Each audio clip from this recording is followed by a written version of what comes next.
Hi, good morning. My name is Margaret or Maggie Murdoch, and today is November 10th. For today's Biochemistry Unit 2 Case Connections assignment, I'm going to be presenting on cases 1 and 2. So to begin with case 1, we're looking at pyruvate kinase and its regulation under normal cellular conditions. Pyruvate kinase, or PK, is regulated by allosteric effectors, covalent modifiers, and hormonal controls. The most significant regulator of PK is fructose 1,6-biphosphate, or FBP, which functions as an allosteric effector. There are several isoforms of PK, and they each exhibit similar kinetic parameters for ADP, but are different in their kinetics and allosteric regulation of phosphoenolpyruvate, or PEP. ADP is non-cooperatively bound by all PK isoforms with high affinity and is generally insensitive to allosteric effectors. Most regulation of PK occurs through changes in PEP binding affinity. In the absence of allosteric activators, isoforms PKM2, PKL, and PKR all have low affinity for PEP and exhibit positive cooperativity of PEP binding. The enzyme affinity for PEP at low concentrations can be increased by binding FBP, which acts as an upstream glycolytic intermediate and an allosteric activator of PK. Conversely, enzyme affinity for PEP can be decreased for both the PKM1 and PKM2 isoforms by allosteric inhibitor phenylalanine. In addition to these types of regulation, certain PK isoforms, like PKM2, are also regulated allosterically by metabolites, small molecules, or intracellular signaling. The next question is with regard to oncoprotein MYC and the PKM2 isoform. Oncoprotein MYC are major drivers of tumorigenesis, or the formation of tumors, and research indicates that MYC proteins function as transcription factors.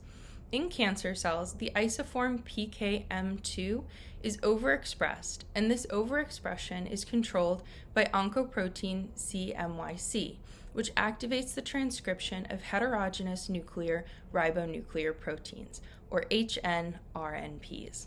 These HNRNPs bind and repress exon 9 encoding RNA sequences, which results in the inhibition of isoform PKM1 mRNA splicing. This allows for synchronous expression of the PKM2 isoform.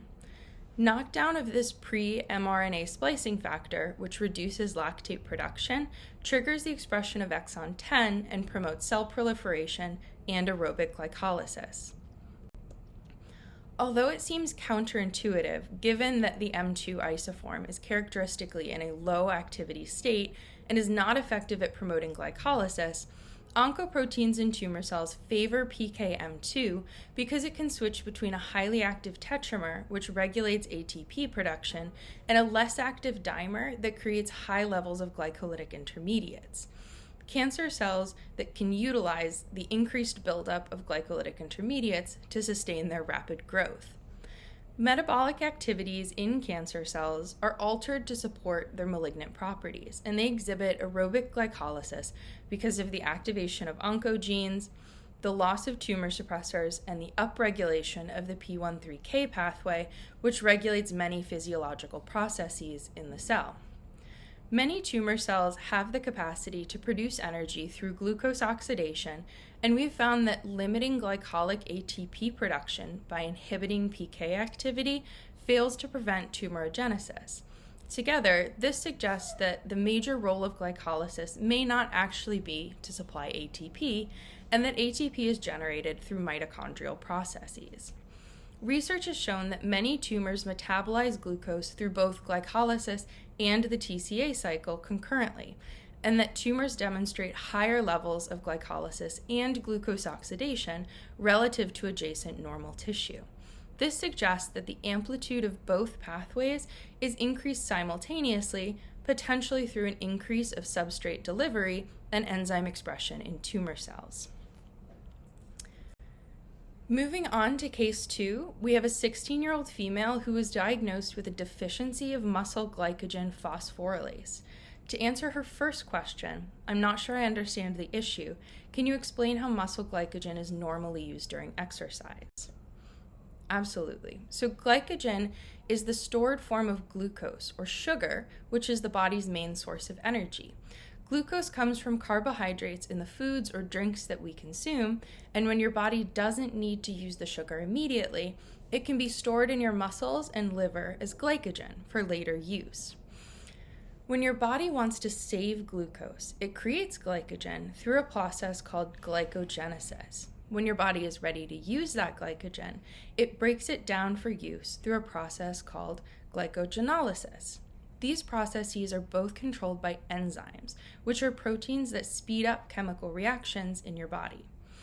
One of these enzymes is called muscle glycogen phosphorylase, or myophosphorylase, and it starts the first step of glycogenolysis, or that glycogen breakdown, so that your body can use the sugar that it's stored.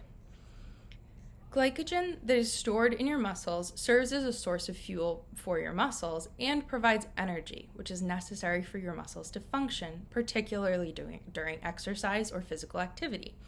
The rate of glycogen usage is determined by the intensity of the physical activity that you do, and when you then consume more carbohydrates or sugar, these glycogen stores can be refilled or replenished for later. Some people are able to package the sugar that they eat and store it for later, but have trouble breaking it down to use. We call that McArdle disease, or a glycogen storage disorder. It primarily affects your skeletal muscles, and it occurs because you don't have enough of the enzyme myophosphorylase, which is what starts the glycogen breakdown process. When you aren't able to break down the sugar stored in your muscles, it can start to build up. So her second question is regarding taking walks with her friends. And the short answer is yes, you can absolutely take walks with your friends. Common symptoms of McArdle disease can include muscle cramps, weakness, fatigue, tiredness, and difficulty with physical activity, and these symptoms are often brought on by exercise. That being said, scientists think that gentle exercise like walking or bike cycling can actually be beneficial and can help improve your ability to tolerate physical activity over time. Scientists also found that eating a carbohydrate or sugar-rich foods right before physical activity can improve your performance. Now, as far as managing your blood sugar overnight, that's a great question. Preventing low blood sugar is a really important component of treating this disorder. Consuming carbohydrate-rich diets can help maintain your blood sugar levels consistently, and eating things like uncooked cornstarch, which is something that we consider to be a complex carbohydrate, can help maintain your blood sugar levels for longer. With just changes to your diet, overnight eating might still be necessary to maintain your blood sugar levels. There are new products available on the market, though, such as one called glycosade, which is an extended release cornstarch compound, and those can be used to treat blood glucose levels overnight. Using products like that may eliminate the need for overnight feeding, but they may not work well for everyone. Particularly, they may not work well for patients who have inflammatory bowel disease or other digestive issues. All that to say, it may take some trial and error to find the right treatment and diet for you. Finally, to address your concern about lactate production during exercise, lactate is produced by your skeletal muscles' carbohydrate metabolism during exercise or physical activity. Because people with McArdle disease or glycogen storage disorders aren't able to break down the glycogen stored in their muscles, they have difficulty tolerating any intense aerobic exercise. Scientists have found that healthy individuals experience a lactate release following exercise and then a significant lactate uptake. Comparatively, when McArdle patients exercise, they experience a decrease in lactate concentration, followed by an increase in lactate uptake. Basically, all of this is to say it's unlikely that you would produce excessive lactate during exercise, even if you were able to tolerate intense aerobic exercise. Here's a list of references used In this presentation, I will be submitting my script with additional references for material as well. Please feel free to reach out if you have any questions or comments, and thank you very much.